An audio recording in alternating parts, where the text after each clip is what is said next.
This week we head to Google's Indie Corner and go postal over the price of games. Come into our Dungelot. Don't worry about the gnomes, it's on a need-to-know basis. This and more on episode 82 of Indie Game Riot.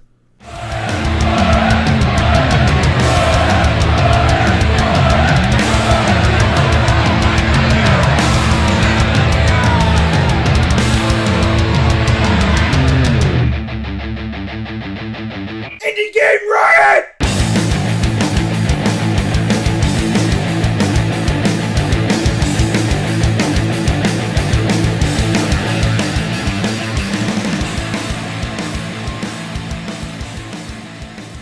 Everybody, it is Josh here with Indie Game Riot episode 82, and I am here with Tech.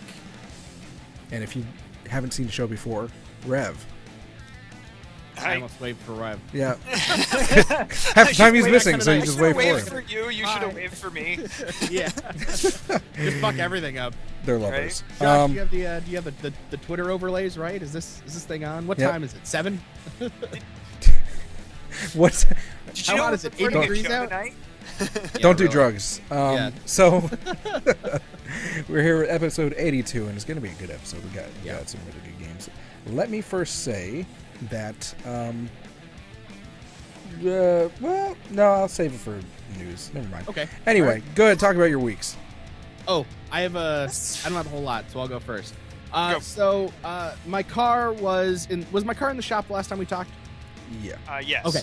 So I got it back from the shop. Okay. And I drove it home, and then the next day I was driving Jesse to work. Okay. I'm sitting there and we're talking, and I'm like, let's turn on the radio. And I turn on the radio, first station. Yeah, okay. I go to switch it, and it starts cycling through all of them. I'm like, well, that's kind of weird. I'm just gonna turn that off. Don't use the radio for the rest of the day. Next day, turn the radio on. Try to go to a station. Oh, that's kind of weird. Try to find a specific station, and it's not it's just silent. And then I'm like, that's really strange. So and did they hit your car where the antenna is? All right. So I pull my sunroof. My antenna is right on the front of the car. I pull my sunroof, and I'm looking, and my antenna is gone. I'm thinking they just forgot to put it back on. They had to do paint work. That seems like something that you take off before you bake a car so that the paint sets. I'll just call them. And then before I called them, I found my antenna. And it was... there's a good ending to the story. Don't worry. I found my antenna up against between the crack between my windshield and my dashboard. And it's all black, so it doesn't I wouldn't have been able to see it anyway, but I saw it. And so I call it, and I'm just pretending like they didn't break anything. I'm just gonna give them the benefit of the doubt that they think that they didn't break anything. And I call, and they're like, oh yeah, I remember that. We might have had to even replace the base. Could you bring it in for 2 hours today, and we'll just get it done for you? And I'm like, oh yeah, okay, sure. So I drive it down there. The guy's there oh hey, you're the Ford. And I'm like, yeah. And he goes, all right, hold on. And he goes onto the back, grabs a new antenna. I'm gonna need your keys, and I'll be back in 15 minutes. And I go, all right, here you go. 15 minutes later, it was fixed. With a new antenna? With a new antenna. Didn't have to sign anything, free of charge. So. Cool dude. Yeah, definitely. It's a nice place. Tell them they can sponsor the show.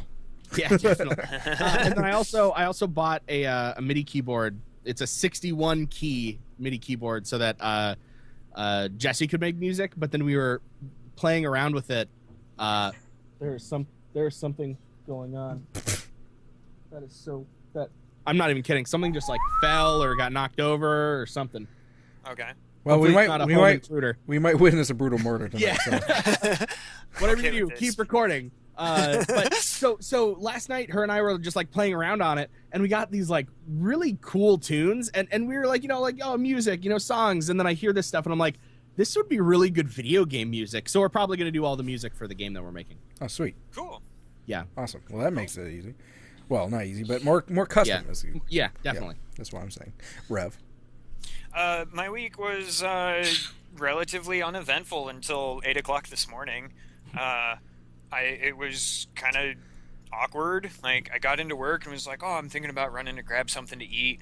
And then I got a string of emails saying that my account balance had dropped below my notification level and then dropped below my absolute maximum notification level, and then were at completely zero, and one of them was, $400 in the red. And I was like, what the hell?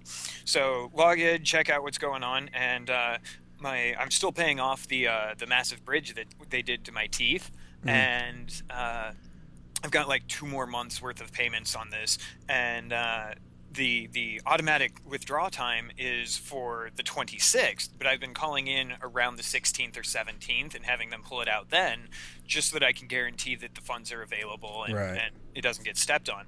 So they did that on the 16th, and then they drew it again today. And I was like, this is unacceptable. So I ended up calling them, and they're like, well, we can issue a refund. We can issue a refund on that. That'll take about 2 weeks. Yep. And it was just like, are you fucking kidding me? 2 weeks? You no, this doesn't work. So the office manager at the dentist calls back, and she's like, well, I got authorization to do an emergency refund on it directly to your card. That'll take about 48 hours. I was like, okay, that still doesn't work. Like, I have things to purchase. How about you give me cash and then food and gas and I need money that I was counting on. And she was like, well, that's the best that we're going to be able to do. I was like, okay, fair enough. So I called my bank and was like, what can you guys do? And they're like, oh, we'll just put a stop payment on it. And then I called my dentist back and was like, hey, I put a stop payment on it, so I'm now no longer overdrafted, and you can go ahead and cancel your refund that you scheduled. And she was like, yeah, no, we can't do that. And I was like, okay, well, I'll just cut you a check for the amount when it clears. She was like, that might be acceptable. I'm like, no, that is acceptable. She's like, we were really trying to avoid the stop payment because we didn't want our bank to charge us for the stop payment. And I was like, yeah, my 2 accounts being overdrafted for 48 hours, that's $60 a day. Not to mention, if you don't want your shit charged, then don't fuck up in the first place. Yeah, exactly. So she was like, well, I understand, but our policy. I was like, look, I don't want to play the whole, do you have any idea what I'm doing guys card, but I've already paid you guys $10,000 worth of work for my teeth, and according to my estimate, based on your prices, I have at least another $13,000 worth to do. So I can keep doing it through here, or I can go somewhere else. And she was like, no, I understand. Well, just cut us a check for the refund. Wow. So yeah, that's some shit, man. It was kind of an intense morning. You handled it probably better than I would have. I will say that. Well, to be fair, I feel like... Wait, so... stick needles and stuff in my mouth and rip teeth. I really, really don't want to piss them off. So to be clear, they basically charged you twice in the same month. Yeah. Okay. So, but not the bank, the dentist themselves. Okay, cool. So why didn't you go to the bank first? Because I always give people the benefit of the doubt. Okay. I get it. It could have legitimately been sorry, hey, let me go ahead and issue the paperwork to cancel that right now. Yeah. Lots of merchants have the ability, like they can do the same thing I did and call up Bank of America in this case and say, hey, we just put a debit across this account. We need to go ahead and cancel that. Oh, and they didn't want to do that because it would cost them some money. It would cost them $10. Wait, so it cost you instead? It would. Wow. Because it was my account, I can put a stop payment on it. Right. I thought when you put a stop payment on your own account, it costs you money. No, not if somebody's stealing your money. Ah. Well, yeah, but I don't know. Maybe I misunderstood my bank. Well, maybe your bank was just Hitler. Well, it is now. Actually, they got bought. So that's always fun. Yeah. There's apparently a bunch of new fees, but that's just gonna piss me off thinking about it. So yeah, my week, my foot, both my feet, and you know how it's been like hurting and not hurting. Mm-hmm. Both my feet were hurting. So that was fun. I'm walking like fucking Tiny Tim and shit, or the guy from Breaking Bad, or whatever the hell he is. You know what I'm talking about? Because I got these crutches, so I'm like trying to like keep myself up. So I was pretty much completely useless. Today was the first day I was walking around without them. Mm-hmm. So that's good. It still hurts, but I'm definitely like able to walk and all that sort of stuff. So I'm hoping this is the fucking end of it for now, because this happens every so often. Other than that, I finally am no longer sitting on a dining room chair. Is usually what I'm sitting on. I got an office chair.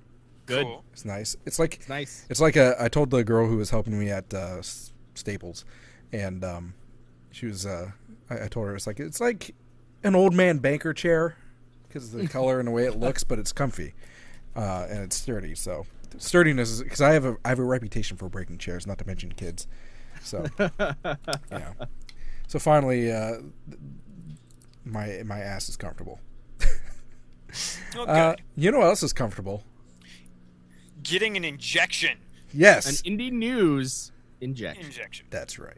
Are you bored with the same old games? Yeah. Why, then give yourself an indie news injection. Thanks, Indie Games. And this week on Indie News Injection, we have a blast from the past. One of the oldest still independent developers in gaming history, a little company called Running with Scissors. They don't really have a whole lot in their portfolio. They kind of did the Postal game, and then they did Postal 2, and then they kind of did Postal the movie, which, if you haven't seen it, is amazingly, horribly awesome. Like, it's a... let's just say Uwe Boll appears in it. and directed it, and anyways, it's an amazing movie. They've announced that they're doing a redo of Postal. Postal Redux is spring of this year. They just posted this 2 days ago as of this recording.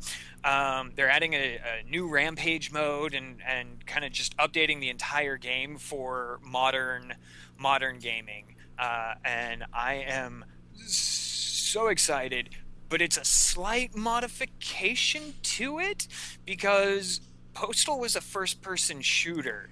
Now it's more of a isometric. Weird. Yeah, this is an isometric. So they're kind of keeping within the same mentality, just slightly different. But like that's the same style that another controversial shooting game had that came out last year. What? Which one? Hatred? Mm, Did you guys? yeah, no, I know Hatred, but was that isometric? Yeah, it was. Well, it was third person isometric, not straight isometric. So yeah, good point. What? Okay. All right.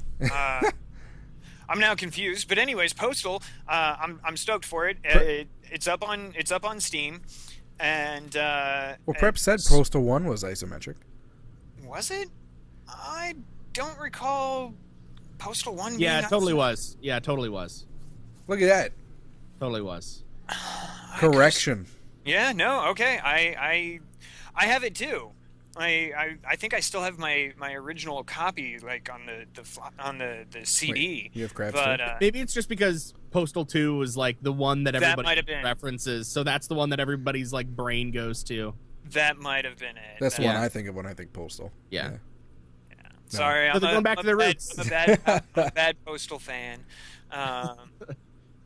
Random side note about Postal 2. There's the scene where they have Gary Coleman appear in Hallucination, and I actually met Gary Coleman at the DMV around the time that I was playing Postal 2, so it was just kind of one of those random coincidences of the universe. How long ago was that? Because he died a while ago, didn't he? This would have been 2003, 2004, I think, somewhere right around there.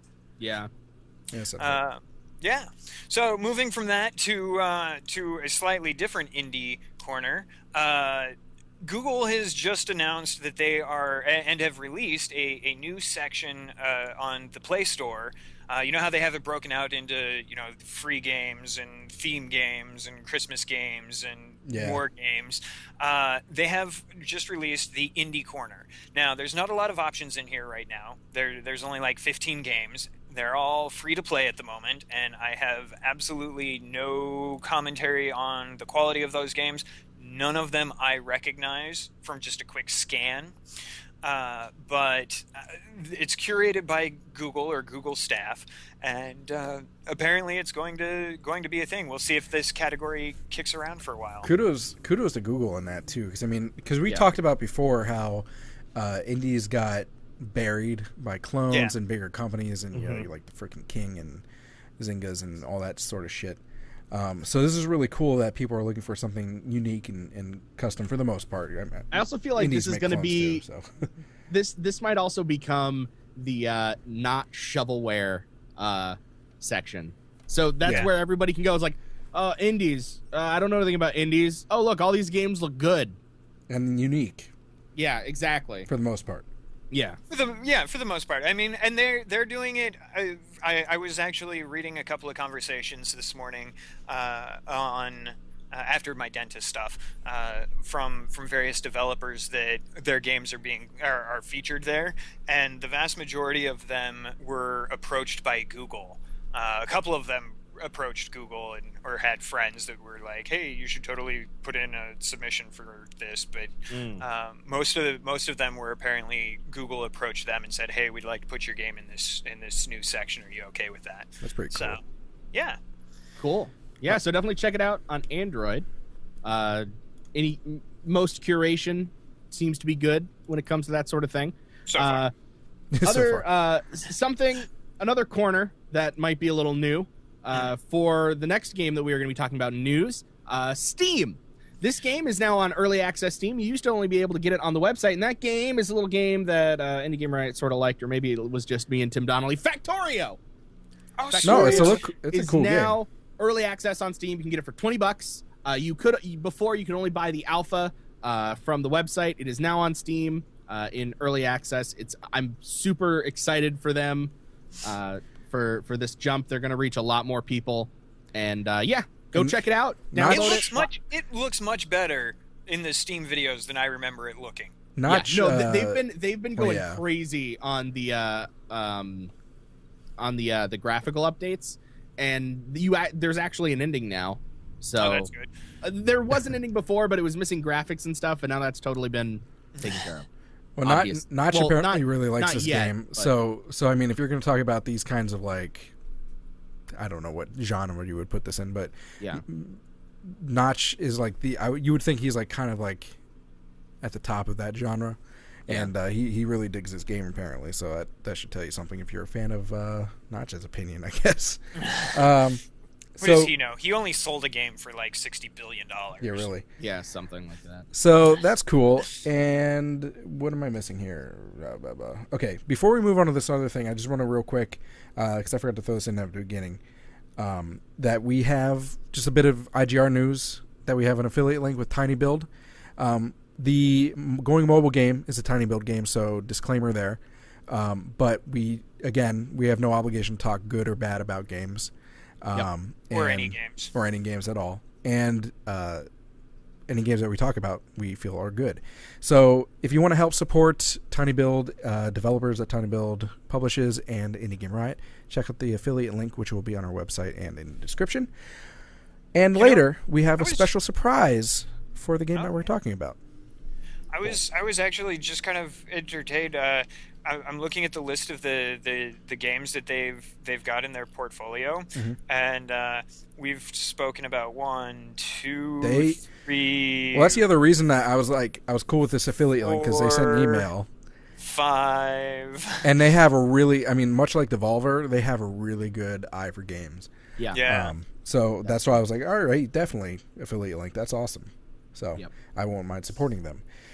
So anyway, that's that. I just want to get that out there. And finally, on news today, we are talking about a game called Brigador and I'll get to the thing, and the developers that are behind it. I believe that is Stellar Jockeys, yes. And basically, it's not. This kind of leads into it does lead into our discussion, which you mentioned earlier about how much a game is worth, right? Right. Mm-hmm. So this whole thing started off as people. It's in early access currently, the game, and it costs $20 on Steam, and they are constantly getting people who are complaining and giving them bad reviews, saying that it's not worth $20. It's not worth $20. It's early access. Blah blah blah. And we've talked about this before, and I've generally been on the side of game content. The amount of game content equals how much I'm willing to pay for a game. You guys, I forget what Tech's opinion is on that, but Rev not so much. he's worried about other things. So this whole thing, well, let me say that first of all, what they did is in response to all these complaints, they posted a dev blog on their website about it's a detailed blog about what goes into a game and why they make it cost that much, and comparing it to other items that cost more than that game, and as well as what you could do in the amount of time. And right. Yeah. What it all breaks down. I mean, like, granted, the first part of this article is really snarky. You can tell he's really irritated with it. Yeah, but it's a good point. Rightfully so. I mean, like, he talks about it. He's like, look, we spent 5 years making this game from scratch, and we're working, almost every day, full time. It took us 5 years. Here's a couple of things that you could have also completed in 5 years. Yeah. Win World War One. Get a PhD. Married 2 children. 262 episodes of 2.5 Men. Well, here's one that actually hits home in the relevance of the game. You could earn $72,000 at the minimum wage in the U.S.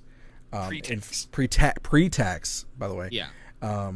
In 5 years, and so I mean, and that's at minimum wage. So that means that out of that $20, and they go on to mention this too, that out of that $20, first they of all, basically get about $10 of it. Not even. They 30%. That's what comes to the studio. 30% goes to Valve. Pay. No, it doesn't go to. It doesn't.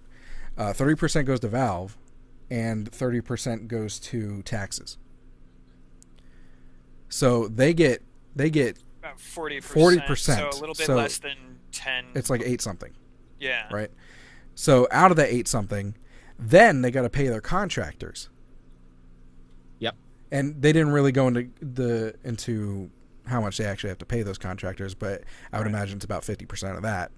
So let's just say $450 out of each sale they get. And then they also give stats on like how the average how much the average indie games ends up selling. And basically most indie games sell less than 25,000 copies. Right. And when you're talking about $450 a copy, how much are they really getting back out of 5 years of work? Yeah. Full-time work and money out of their pocket to make this game. They didn't do Kickstarter? Yep. Or anything like that? Just early access? Now let me just say this too. I don't think. Now this is just playing devil's advocate.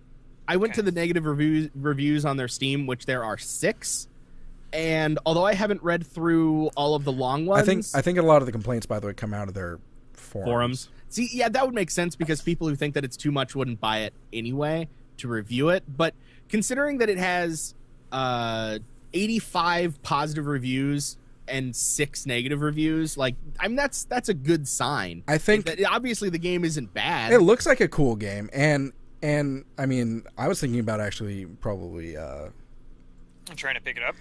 Well, featuring it and maybe even talking to them. I think too that because of this article, Kotaku article, which I can't stand Kotaku, but they have an influence. So because of this Kotaku article, I think they're getting a lot of people who are like standing up for them now, because that's how the article was written, to stand up for them. Well, regardless, like, I'm coming down on their side anyways. Like it doesn't. Prep makes a good point, and this is actually our discussion point for today. The whole conversation about the industry as a whole and how that all lines out in terms of this. My stance is that, like, I don't have a dollar amount in terms of entertainment. Like this is something that Josh and I disagree with. He's like, I have to have at least $5.50 per hour, otherwise it's completely pointless to me and not worth the money. Whereas as long as I wouldn't say you went a little far with that, but you're right. We did the math on it, and your limit is $3 an hour. I think it was $3 an hour, but I also didn't say it's not worth my time or money. Right. Because Firewatch was worth it. I don't regret it, but I do think there should have been more gameplay. Right. So your argument is, honestly, for me, it's a matter of the game. Like I was looking at my Steam account details and how like I paid like 13 cents an hour for Terraria, which I played for like 60 hours. But Terraria has like an infinite amount of replayability. Right. But then there are other games that I have paid more for Terraria that I've gotten the same amount of enjoyment out of that I am paying like $1 per hour or $5 per hour. I think the other thing that's kind of weird. But the other thing that's kind of weird too is, I mean, when you talk about indie games compared to like AAA games too, there's, even if it's the same amount of gameplay, there's a weird difference in what you're expecting in price. Because, say, you get 10 hours of gameplay out of a game, right? So, for some reason, what if it's a bad game? For some reason, indie game. Well, let's just take let's just say you play. the subjectivity out of it and just say indie game and Okay. AAA game. Okay. For some reason, people expect the indie game, because it's an indie game, to cost $20 at most, and a AAA game is $60. Now, obviously, in AAA game, there's a lot more that goes into it as far as the resources and everything like that. Most of that, most of that is just marketing. But most of that is in ratio. I mean, you're talking about a company that, you're right, and a lot of it is marketing. In ratio, you're talking about a company that has $1 million, or compared to a person who's making a game off their few $1,000s in their savings account. Well, I mean, it goes a little bit beyond that. It goes a little bit beyond that, I think, because we have it's the expectation on sales as a whole. I mean, we featured an article that was based. There was that study last year that something like 90% or 92% of all money made in independent games goes to the same 3 companies, and the remaining 8% is spread through everybody else in the world.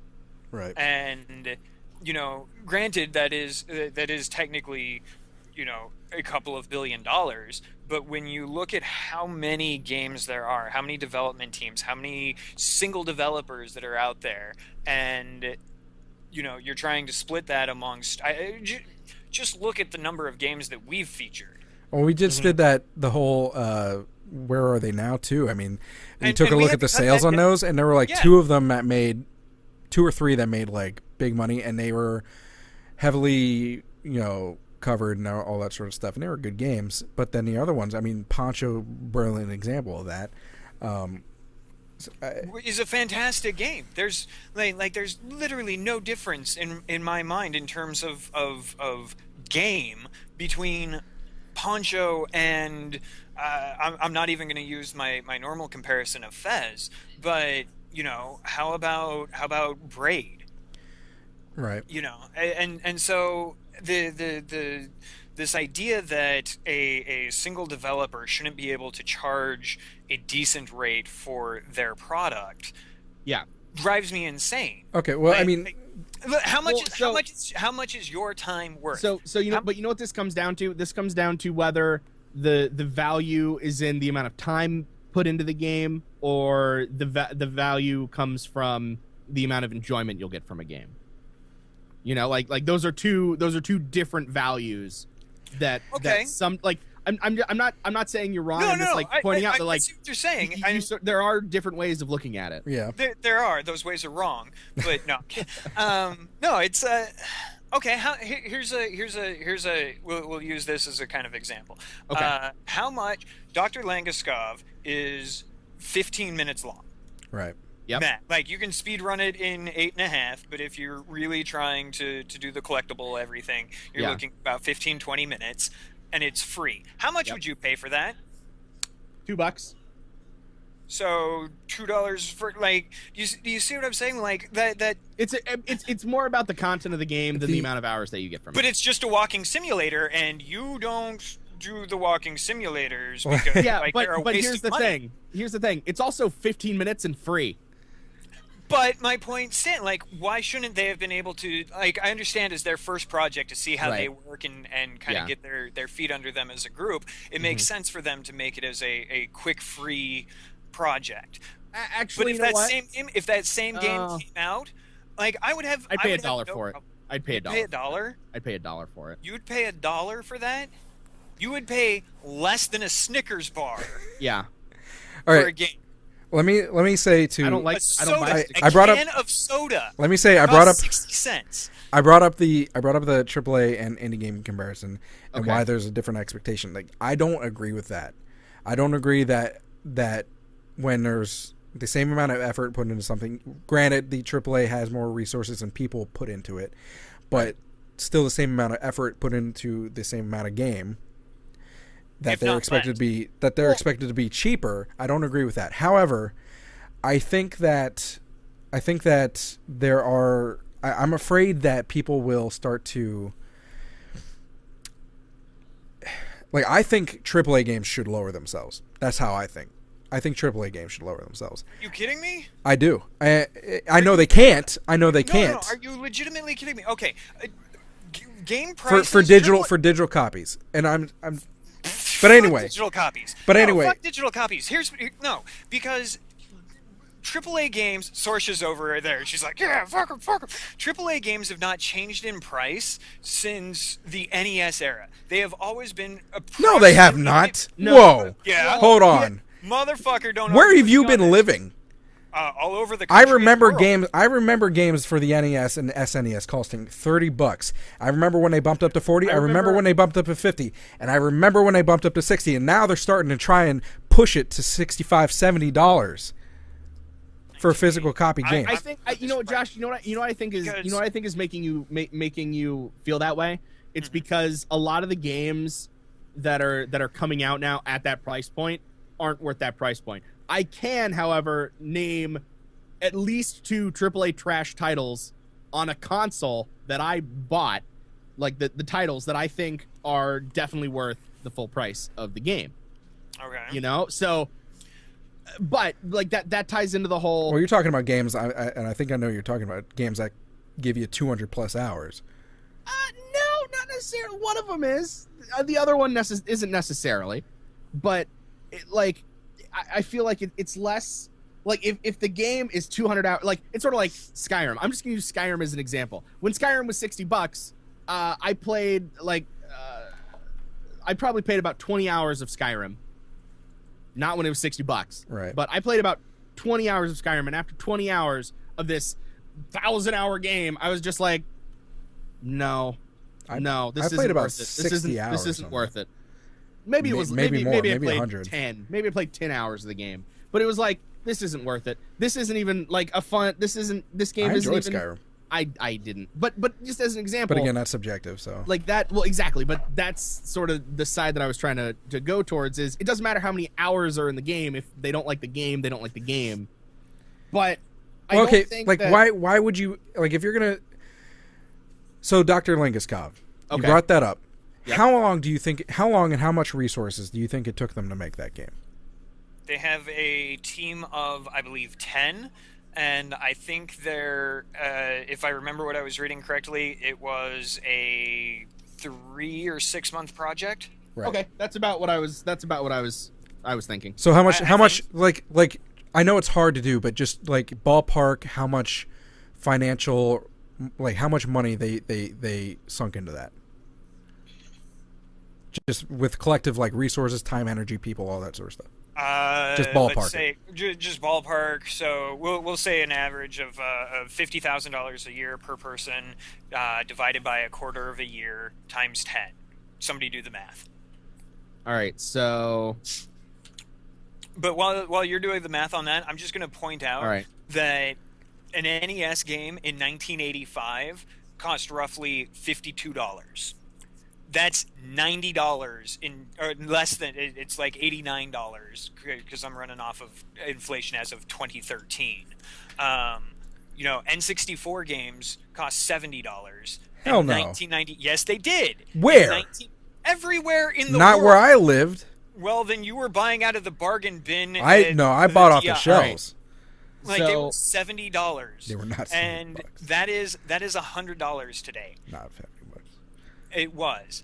Hell, even the $60 game that you bought in 2007 should be closer to $70 now because of inflation. The prices of games and consoles has not changed essentially.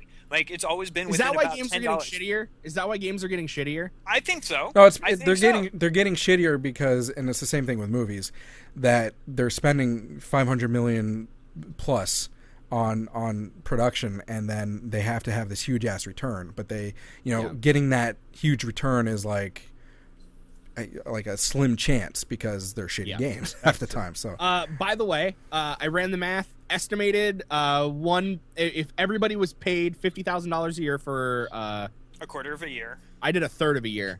Okay, which is a little bit, just anyway. $1,666,000.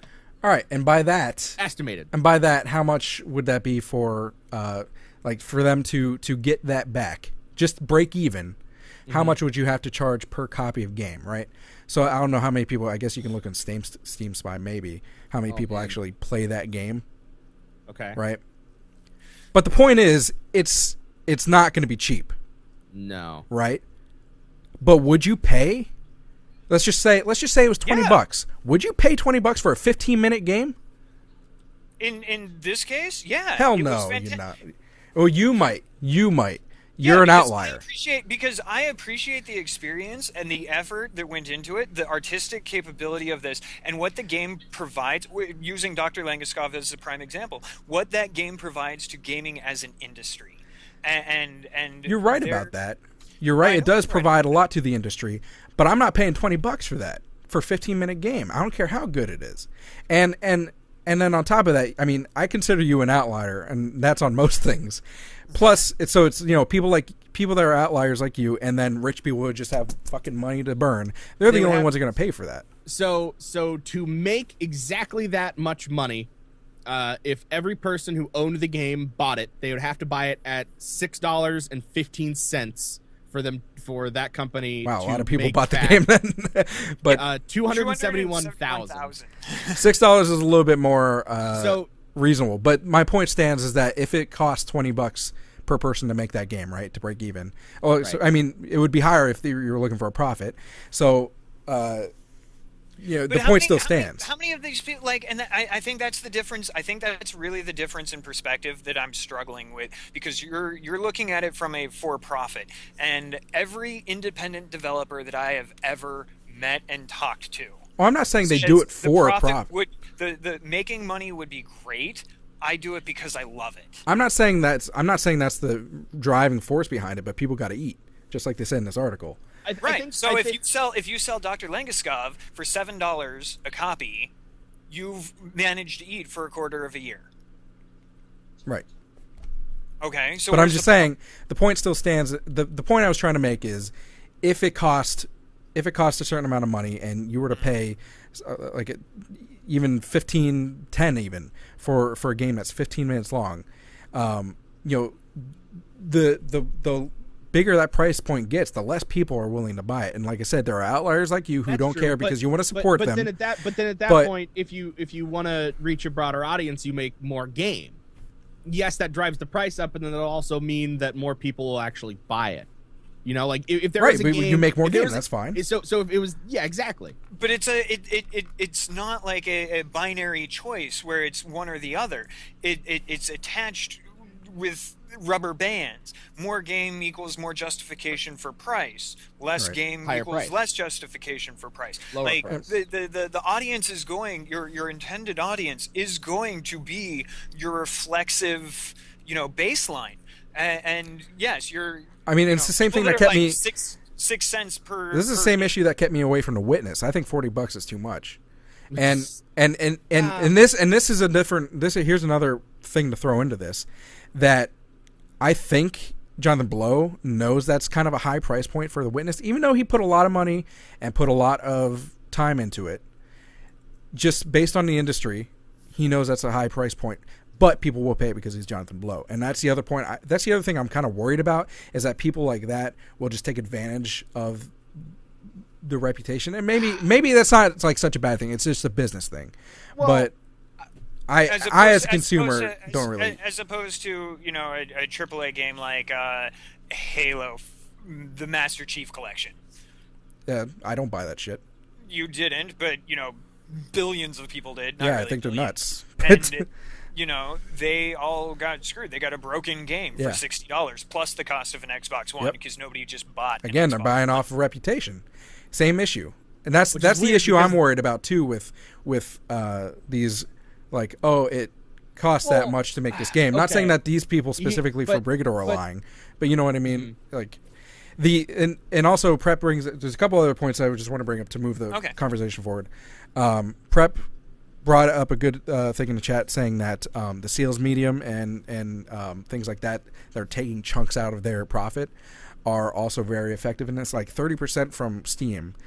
I mean, 70% is a good when you're just thinking about it like that is a good cut, but when you think about the amount of work, and then not to mention, like Preppy said, all the software that are really overpriced, to be honest, I think, and all that sort of stuff go into it, it's really kind of a crappy cut. Like, I think, especially at Steam's point of hugeness, like they could make decent profit off of 90/10. You know what I mean? Not to mention people paying fees for Steam Greenlight and all that sort of shit.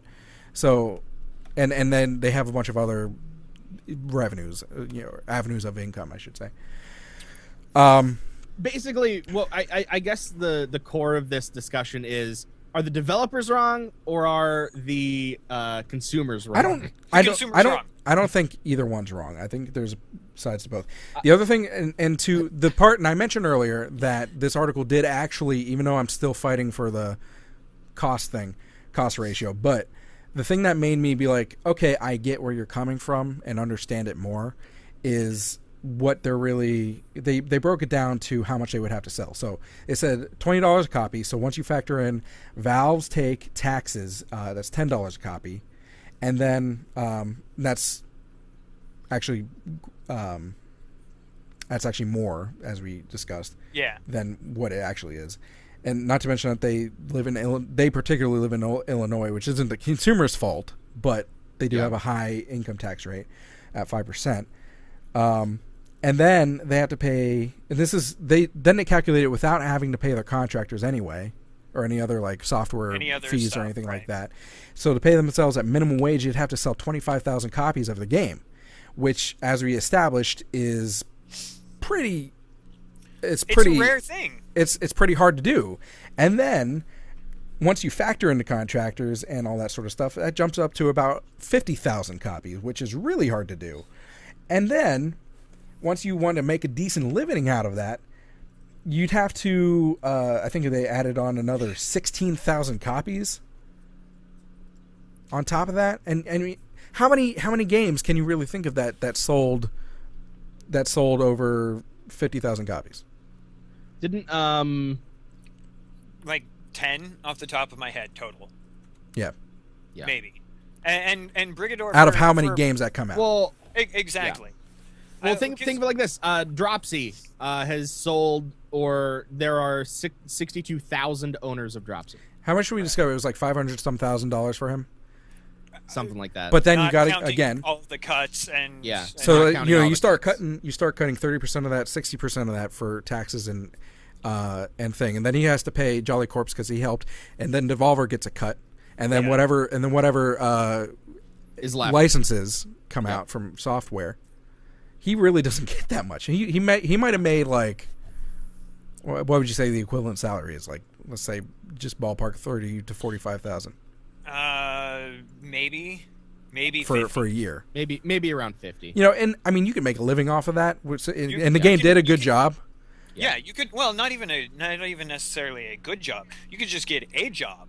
And I mean, an entry level programmer job in the Bay Area starts at about 50,000 a year. You could literally go into work, sit on your ass, stare at a computer screen, and do nothing all day and get $50,000 a year. Well, that's also someone who has either some sort of degree or certification, I would imagine. And then you're also talking about the Bay Area, where everything is fucking right. But that's considered below minimum wage in the Bay Area, right?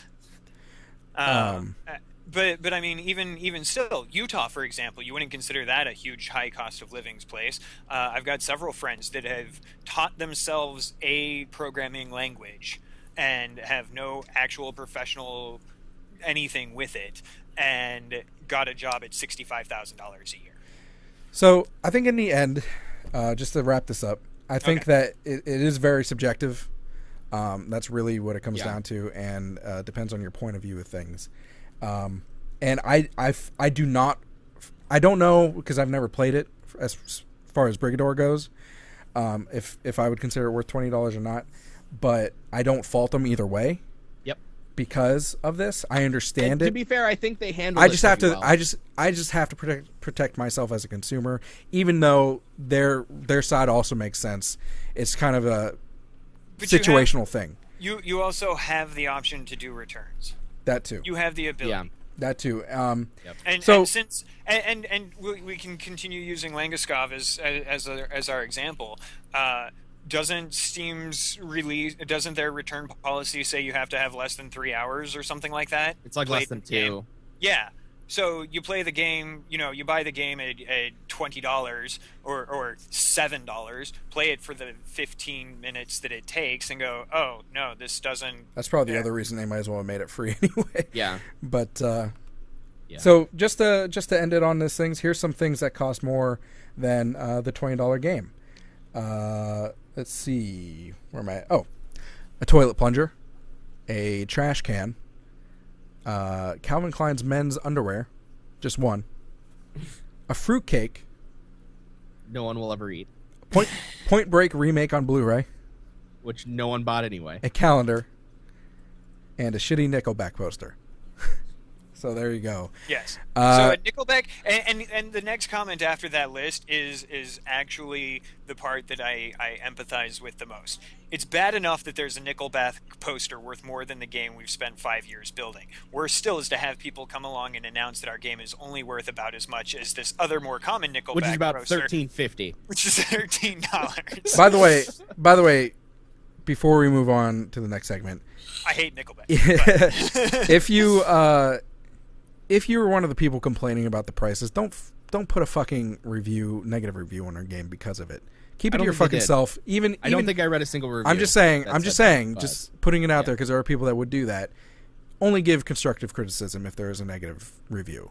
Feel free to negative review away as long as it is legit, really bad game. and constructive. Right. If they're charging $300 for their game and it's 2.5 hours long, that game had better be the most damn amazing game experience of my life. There are ways you could do it. I am sure there are places, there are things in the works that I would justifiably pay. I know. I just said I wanted to end this, but now I got to ask you.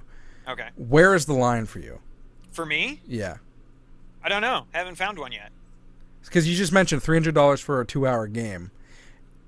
Chances are it's not going to be the best damn game you ever played. So therefore, that is now too much. What if they put a lot of money into it? Did I say it would be too much?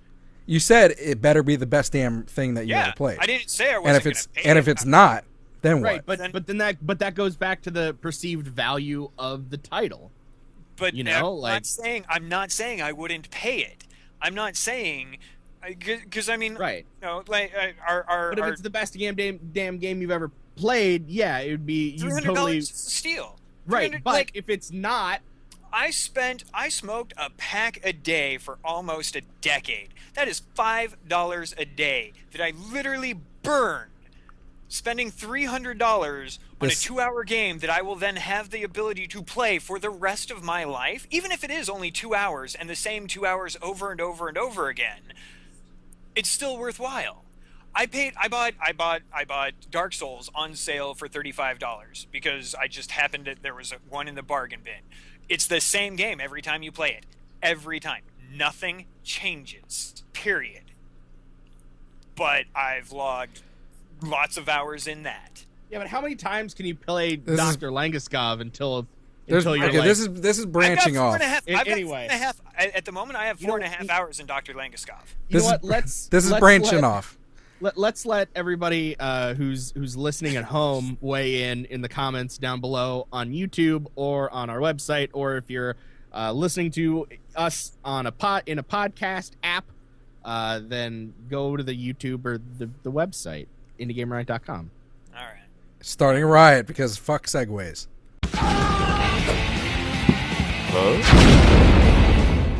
This week on Starting the Riot, Gnomoria has been released. Go buy it. A long time ago, we talked about Gnomoria as a early access game, and this is a game that I have sunk how many hours? Like 61? I think 61 hours. Gnomoria is, for those of you who didn't watch, like episode 3 or 1 or something, Gnomoria is in a similar vein to Dwarf Fortress. It is a city builder strategy sandbox simulation sort of game where you control a bunch of gnomes in a land, and you have to tell them to, dig holes and cut down trees and farm and fight off enemies, but you don't have direct control. You're only telling them what to do, sort of like in an RTS style, not an RTS style, but more. It's like Dwarf Fortress. Yeah, I was gonna say that's the best way that I can. Dwarf Fortress is probably the closest thing. Yeah, and it's been in early access for a long time, but they finally released the full version, and you can pick it up for $15 right now. I think I paid $8 for it when I bought it. Going back to prices, but here's something crazy. So just in early access, they've already sold 247,000 copies, give or take 11,000. That's the one thing though about early access that's actually kind of sucks though, is that you and it kind of happened to Nuclear Throne, I think. Yeah. You get so much in early access, and then your sales kind of like don't spike when it comes out a whole lot. But here's the cool thing that they did that I really hope that their sales do go up soon. They back in October they added mod support to the game, and everybody was super excited because before that you basically had to use like different executables that people made that you'd find on forums, and it was like dubious, and it messed with your save games, and it corrupted a lot of stuff. So now there's mod support, and then when they released, they were just like, yeah, mods can do so many things in this game. And it's just like they added a lot. They added more mod support, better bug fixes, made the game just play much better, smoothed everything out, fixed all the weird timing bugs. And let me tell you, like, they definitely listened, and a lot of people were very, very, very passionate about this game. Like, I'm part of the subreddit for this game. I don't post anything. I may have played 60 hours of this game, but there are motherfuckers on the subreddit who are just like, yeah, so all my gnomes died, so I've just been, except for this one, so I walled her off, and now I'm documenting her life in this, like, 15 by 15 pin with one yak. And it's like, and I'm seeing it, and I'm like, this is insane. Like, there's so much that you can, like, there's so much amazing game in this little package, and it's one of my, I don't want to say that it's one of my favorite games that I've played, but it's sort of like crack for me. Like, I'll not touch it for months, and then you come back and you spend another 60 hours in it, and then you lose your sobriety chip. Like literally a few weeks ago, I was in one of those, like, I was in a Gnomoria binge. Let's just call it what it is. And like, I was playing a lot, and then the show happened, and I was just like, man, I wonder if I could play during the show. Like, it wasn't even just like, yeah, show is important, let's stop playing Gnomoria. I was just like, how can I play Gnomoria while also doing other things? I love it. That's the kind of game that Gnomoria is. Gnomoria is developed by Robotronic, published by Robotronic. And they have a small team too. Like, yeah, there's Robert did the programming and design. They had 2 artists, 1 musician, a sound designer, and 1 person to port the entire game to OS X and Linux. Here's a question for you. It's kind of one thing that throws me off is the lack of animation. Do you think that was on purpose, or was that strictly for I think it's an homage. I think it's in homage to the games that it's Also, most similar to. you also sort of have to consider too that everything in this game, although it seems real time, is on a tick, and especially in like I think how the game processes everything. Like, So it's if just you like play 1 second, Dwarf- 1 second, like- 1 like- second, like- 1 second. You know. Well, it has an internal, clock. But like, if you've ever played Dwarf Fortress, even though it's ASCII graphics, ASCII, whatever, it will put a bit of a strain on your system when it's like generating the entire world that you're going to be existing in, because it's calculating every little minute thing, and there are so many options for so many different actions that could happen at any one time. That's true. To the point where it makes sense. It doesn't make sense to animate it more smoothly, because it is on a tick. Everything is on a timer, and you can slow that down or speed that up depending on your needs. Right. And not to mention, though, like, and this is true for, like, talk about with pixel art and stuff like that. It's just easier on the development team in it. Yeah. And also, the point of the game isn't to look at your gnomes. Like, the gnomes and them moving around, like, isn't important. What they're doing is important, to the point where a lot of the menus that you're not seeing right now on the screen because they're building a roof onto this little house. But a lot of the game happens not necessarily in menus, but you're interacting with menus exclusively, whereas you're not interacting with the world and the gnomes. Like, the gnomes are it's almost like you are in a screen telling other people what to do. Right. Like that. Me. Just kidding. Not really. Yeah, pretty much. Yeah. Like So Josh, it's not Josh has like the clicky menu for us. Yeah. Start argument now. Yeah. Or else it gets the whip again. Hey, no, if your gnomes aren't happy, or if they're injured, or if they're asleep, they can't do that. So I don't know. There's a lot of game here. I'm super glad that they finally released. I thought that the game was fine. And you know when we talked about it before. Are they planning on, like, adding constantly updating, or is this it? I'm almost positive that they plan on continuing to update, because, like, there will always, like, in a game this complex, there will always be bugs that people need to sniff out, and the community will, and I have no doubt that they'll work on making this. From the facts. When Gnomoria reaches the level of quality I expect from a finished game, it will be released, but far from finished. Given the opportunity, I plan to continue support and offering free updates well after release. Awesome. That's Yep. And these kind of and I want to say this as games well. Need that. They have a demo. So There if you go. we haven't convinced you to go shell out $15 because that might not be enough of a game for you, go try the demo and see if the 6 game days there convinces you that $15. Wow, they give you enough. 6 whole days? 6 game days. Hey, that's like an hour-ish? An hour, 2 hours? No. Maybe like 30 minutes. How big are these worlds, by the way? I'll be honest. Like, the worlds aren't big in terms of their footprint. The worlds are big because you can scroll down to negative 200.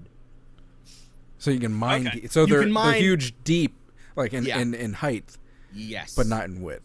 Yes. But they don't have to be huge in width, because you're not going to be able to build like a Minecraft, like a massive Minecraft-sized castle. Like, the castles are going to be vertical. You're not going to be spreading everything out, because there is doom, there is danger, there is death. This is not a game that you win. This is a game that you have fun losing.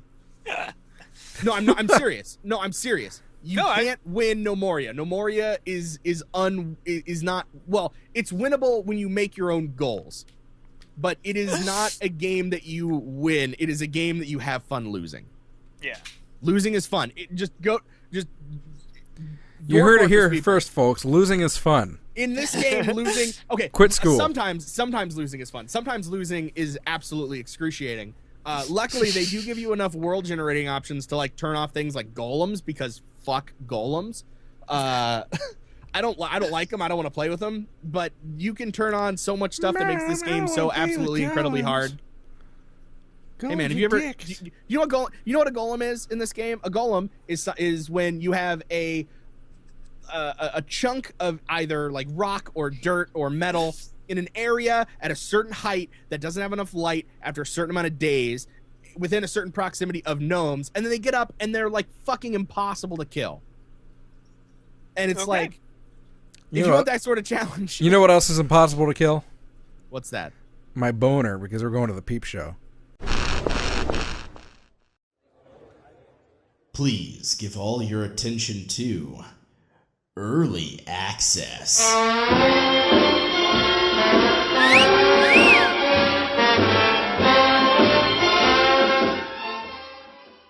This week on Peep Show, we have a really cool, interesting concept of a game called Need to Know, and I'm going to play that game. Play footage right there. Tell you about it, but if we did, we'd have to kill you.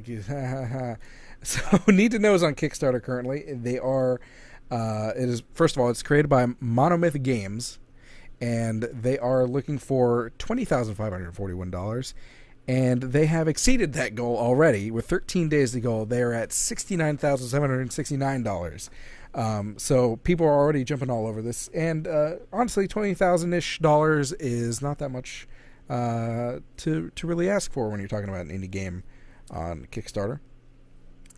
Basically, your whole point is you're part of the NSA. You're... What? No. It's the Department of Liberty, Josh. It's the Department of Liberty. Oh, sorry. It's not the NSA. Josh. Sorry, the NSA. They're like the NSA. Yeah, the Department of Liberty. You're in that Department of Liberty, quote. You can't see my air quotes because you're that NSA. Yeah, we're on your side apparently. And your whole point is to ascend the ranks of said department. And this kind of gives me a Papers, Please feel. Ooh, yeah. Where basically, how are you going to do this? Are you going to stand up for the privacy of the citizen, or are you going to just fucking bring the hammer down on everyone and really raise your reputation as the ultimate liberty? Here's the other thing: ghost. Choose whether to use intel and powers outside of work to help others for financial gain, not strictly speaking legal. Or even romantic encounters, not strictly speaking moral. Yeah, you know that this game instantly, just watching the videos that I've seen and what I've read into this game strikes me as a cross between like Papers, Please and Pandemic, the game. Yeah, this is too real to be a game. Yeah. Well, what was that game from that movie about all the missiles? Missile Cold Command? War? No. It was like, was that? No. Like there was a movie back in like the 80s about the whole thing with like the missile simulation, and then the guy hacks the War Games. War Games, yeah. Yeah, it's sort of like War Games, not like the whole mutually assured destruction thing, but I mean, it seems like this game itself. Need to Know. It seems like it's a cool concept. In the first place, having to rise in the ranks of the Department of Liberty, because the NSA don't kill us. So it's cool. It's cool to do that. But the fact that you have these different things to kind of do, will you do the right thing? And in most people's, I think, point of view would be the right thing is to give privacy to people, or you could use it completely for nefarious, selfish reasons and smear people, assassinate people. You could, blackmail people, all that sort of stuff. And of course, that's the more fun way, I guess, of doing it. When your goal is global genocide. Yeah, there you go. It's gotten a ton of coverage already, and they're getting more from us because it's an awesome looking game. You can back them anywhere from what the hell is this, Canadian? Mine's in U.S. dollars because I set Kickstarter to display in my. Well, mine is too, but I'm just trying to figure out what is this? No, it's fake money. It's probably a lot more than the $20,000 that they're asking for. Well, anyway, but what's cool is that they have breakdowns for all the denominations, which is kind of cool. They have US, Euro, and Pound. Euro and Pound, which is that's great. all the denominations. There's no more. Mm-hmm. But anyway, yeah, I'm gonna pay 8 quadrillion like Zimbabwe dollars so that I can get the progress updates and the 3 HD wallpapers. Yeah, so for about $1.40 you can that's the minimum as far as tiers go, that you get the 3 HD wallpapers and progress updates. I don't know if I necessarily agree with having to. Well, but that's sort of like if you want to support the game. Behind the scenes progress updates. Yeah. Is my assumption. Maybe. Well, if that's yeah. Because if you don't back it, then how are you going to get the Kickstarter updates when they do their updates? Well, yeah. and it's also a good way for people who are interested but might not want to drop the $11.50 for the copy of the game, to be like, I'm gonna back this. I'm gonna put like $1 down, and then if like all the stretch goals get met, I'll raise it up to 16 because you can just do that. But that's weird though, because you get your money back if they don't meet the goals anyway. They don't even take your money until it's met. So there you go. Yeah, it's kind of weird. This has already been met. So, but anyway, but they still won't take all the money until. I just don't understand why you wouldn't pay for the game if you're going to back it. You know what I mean? Like pay $11.50. No, I wasn't able to. There have been several games that I've wanted to kickstart, but because of the timing where we find out about them, or somebody's like, "Hey, you should check this out." It's like, "Oh, sorry, my budget is gone. I have 93 cents left that I can." I guess that's true if there's like maybe a day or two left, you know what I mean? But yeah. At this point, I don't see why you couldn't. Right. But anyway, it gives people options. It goes all the way up to what's the highest? The highest has already been taken. It was about $3,500. The one that you can currently buy is $150. That is the only one that is the highest level that you can still back. You get an exclusive copy of the game with your name and portrait as the player character. That's cool. Yeah.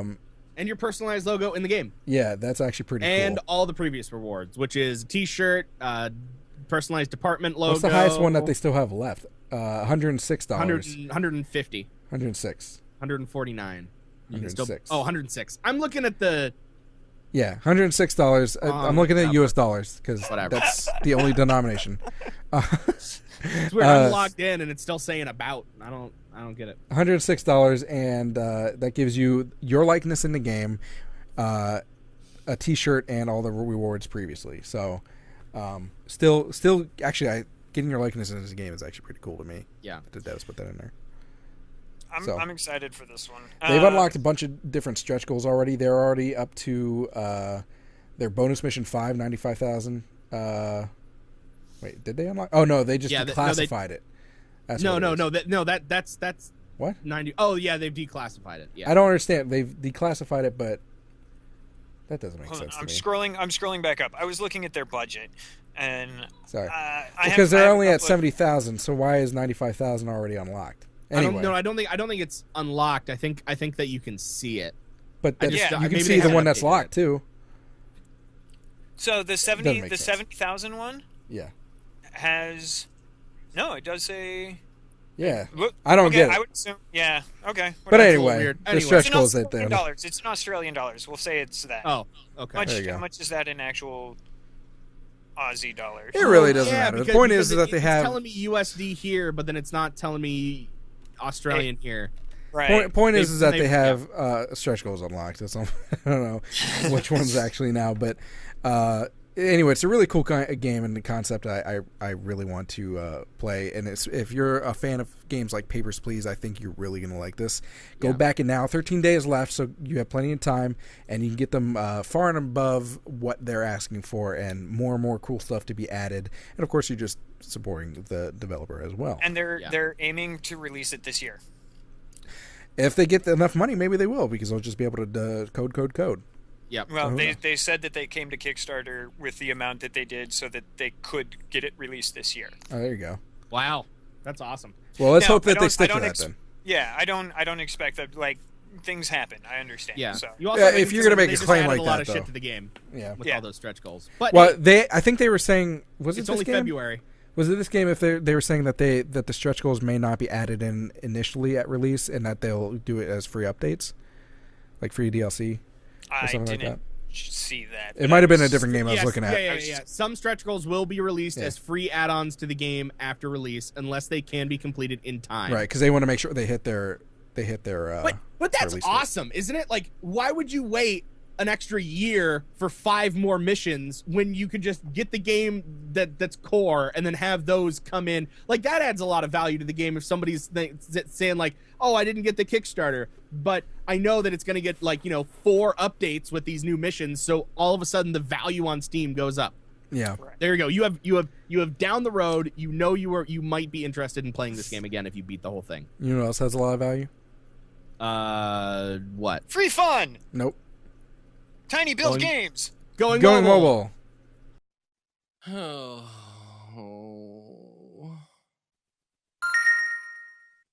Huh?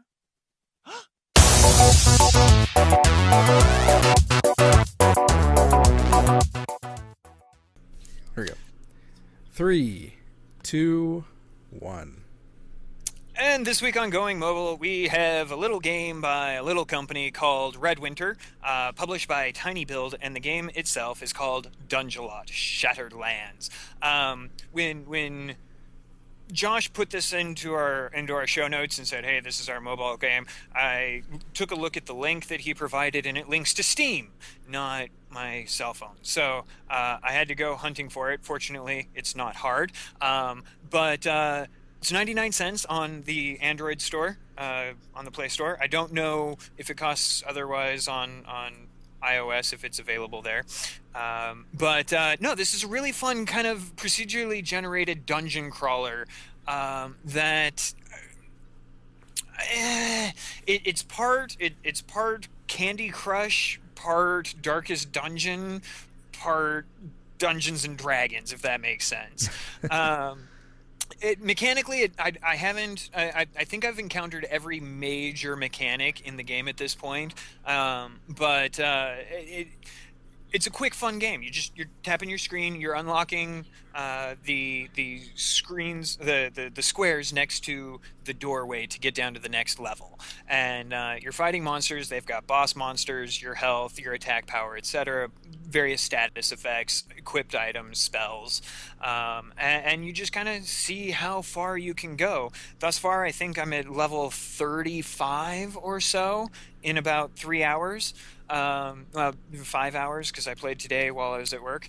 But yeah, no, it's a very, very fun looking game. I've been told that it's a little bit drab, but even with that, everything's noticeable. I had no problems determining what things were. Upgrades are available through the store to upgrade your personal powers, or for beating boss monsters, you get upgrades that add to your experience, such as showing you every trapped tile in the map, or dealing 1 damage automatically to any enemy that you uncover. It's really kind of a lot of fun, and I remember how Jump and Thump was one of those games where I dedicated 60 million hours and just kind of kept going. This is going to be that game for me. It is another version of that game for me. Like I was really. You remember how Tech said, can I play Gnomoria during the show? I've been sitting here fighting really, really hard not to be playing it while doing the show. Yeah. If you, by the way, to point out, I mentioned earlier that we had the affiliate link with Tiny Build, so disclosure on that. They did provide me with a Steam key. Rev bought his on his own on mobile. Steam is significantly more expensive. It's $10, and this kind of goes into that whole discussion. I actually think it's worth more on mobile. You know what? I've been watching the video. The video that you're showing is not mobile. From the mobile version. It is. It's iOS gameplay. Okay, because that is not. That's why it's in that. Like it is. Okay. It's iOS gameplay on the iPad, I believe it is. And anyway, but I mentioned that we had the affiliate link, and actually, if you go to their store, and when you add it to your cart and go to checkout, our surprise is that we actually were given a coupon code to give to our audience. If you type in Indie Game Riot, all one word, no spaces, you get 20% off the Steam key from them. So that's awesome. cool too. So if you buy it from their store, like if you go through them, they'll give you a Steam key through their website, but they'll give you 20% off if you put in Indie Game Riot without spaces, and you'll get it for $8. Awesome. So that's cool. And then of course Tiny that supports us as well. So if you want to do it that way, otherwise, do whatever you want. Cool. Yeah. It's 99 cents. It's 99 We're not your dad. Yeah. Otherwise, we'd be showering with you. Because the game that you mentioned off the air. That's an inside joke none of you are going to get. Yeah. Except for those in the stream, live every Friday night at 9:30 Eastern Standard Time. And other whoring. So, Dungelot is really cool. Tiny Build has a really cool, really good reputation for picking out good games. And get addicted. I suggest it. Yeah. Any other words on Dungelot? Have fun. It's addicting and it's a pain in the ass. It's kind of like Minesweeper too, by the way. Yeah. Yeah, that's a really good. I wouldn't have made that connection, but yeah. It's kind of like a Minesweeper had baby with some sort of roguelike dungeon crawler. But anyway, so you know what else had babies with something illegitimate? Where are you going with this, Josh? My boat. No, I'm just kidding. No, the end of the show is here because that made sense, and all good things must come to an end, of course. And let me say that if you don't want to support us through the affiliate link, you can always support us on Patreon, because we have a Patreon if you like what we do. Patreon.com/Indie Game Riot. You can see our goals that we want to meet there. The things that we have planned using the support that you guys give us. And most recently we added a $25 reward tier to join our Minecraft server, where you can hang out with us and play and have some fun. We got some cool stuff already built up. Tech and I, Rev, still has yet to become one of us. So it's really, really fun. So thank you for that consideration. You can also help us by contacting us with any kind of news or games or people that we should talk to regarding indie games, all that kind of cool stuff. You can do it a bunch of different ways. First of all, we're live on hitbox.tv/jahsinya every Friday at 9:30 p.m. Eastern Standard Time. You can chat with us directly in the chat, or you can just go to Twitter at IGR Podcast or Facebook.com/IGR Podcast. And of course, email us, contact@indiegameriot.com. All this and lots more are on IndieGameRiot.com. Did you mention the Reddit? No. That has once again fallen into the wayside, but hey. Also, just a reminder, Indie Revolution Expo. There's a game jam with prizes, $100 towards your Steam greenlight fee if you win, and lots of other stuff. It's really good stuff to get to do the game jam and get featured on IRX in July. Or you can just sign up your current game for IRX. We want to see more. And panels. Too. And even if you don't want to demo something or do a panel or show a game, come hang out with us during the convention. It's tons of fun. You get to meet a lot of people. It's good networking. Mm-hmm. Yeah, really good networking. Yeah. So even if you don't want to do that, do what Rev said. Any last words, gentlemen? You said it was going to be slow, Josh. What's slow? You slow? said it was going to the news, the games. You said it was going to be slow. It was last week. And yet here we are. It was last week, but it picked back up. So Middle of good. End of February, great games coming. We're about to pick up into the I think in April is when it really starts to pick up again. Yeah. So we still got about a month or a little bit more than a month to slow down, I guess. Yeah, really. But anyway, say your goodbyes. See you next time, guys. Have a good one, folks. Toodle.